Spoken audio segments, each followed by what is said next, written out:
ngasi aigi chenena pujarakliba asi mana masingi kannabasing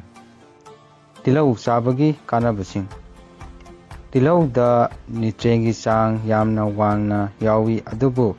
calorie ki chang di nemi haibadi tilhw chabana ikhoida energy yamna phangba ngamde adubu nongmagi dakar leiba makhal makha kayagi nutrient di tilhw da yauri mafam amasung hofamgi matung inna tilhw gi masak amasung masu kharadi khetnai adubu makhal khudimaki tilhw da vitamin amadi mineral di manana yawi tilhw da yauriba maru oiba vitamins amasung minerals sing adudi vitamin C vitamin B6 potassium amasung folate ni tilhw na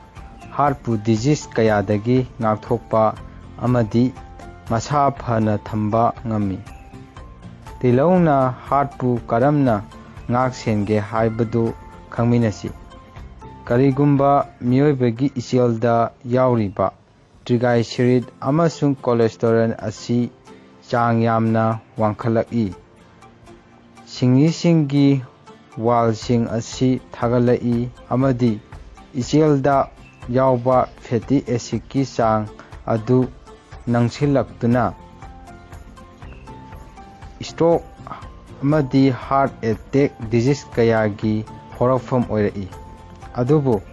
tilhw da antioxidant marang kaina yauri antioxidant sing asina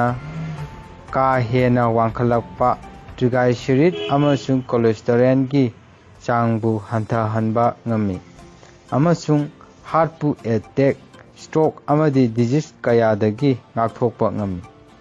tilhw da cancer cell singbu fight tawba ngamba compound sing yauri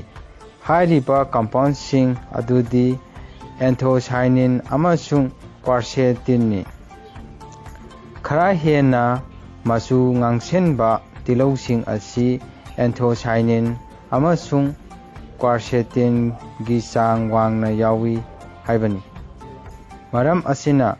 mayamsu khara hena ngangba makhalgi tilhw chabiyo tilhw na iselda yauba sugar gi changbu control tawba ngami deciliter amada yauba milligram nifugi sugar bu gram chamagi ngangsanngangba yamna fresh oiba tilhw na pung amada tumhanba ngami maram asina diabetes laiba miyoi singna fresh oiba tilhw chabagi tangai fadaba lei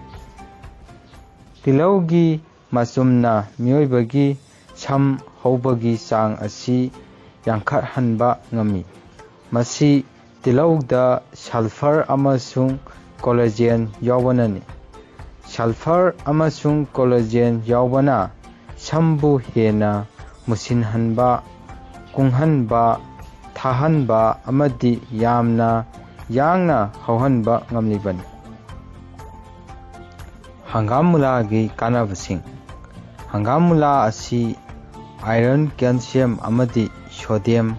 yamna marang kaina phangi maru amadi mana animak punna sijenai hingna sabana porki magun manghande maram aduna hingna sanaba honagadabani masi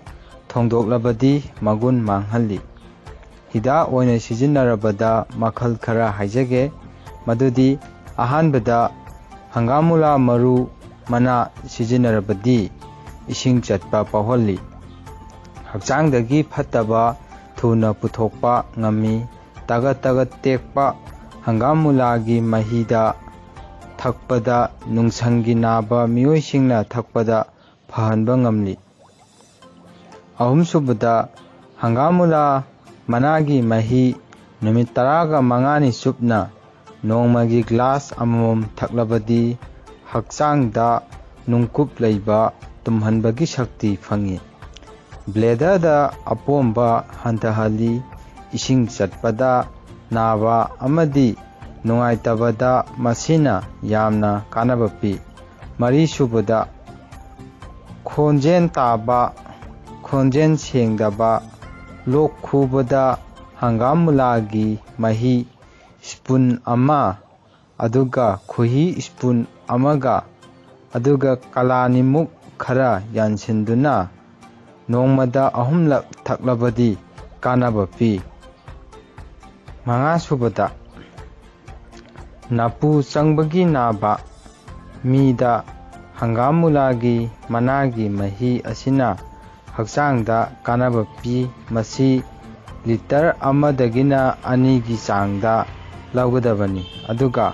ꯃꯗꯨꯗ ꯆꯤꯅꯤ ꯑꯉꯥꯡꯕ ꯑꯃꯁꯨꯡ ꯆꯝꯄ꯭ꯔꯥ ꯃꯍꯤ ꯌꯥꯟꯁꯤꯟꯒꯗꯕꯅꯤ, ꯑꯗꯨꯒ ꯃꯗꯨ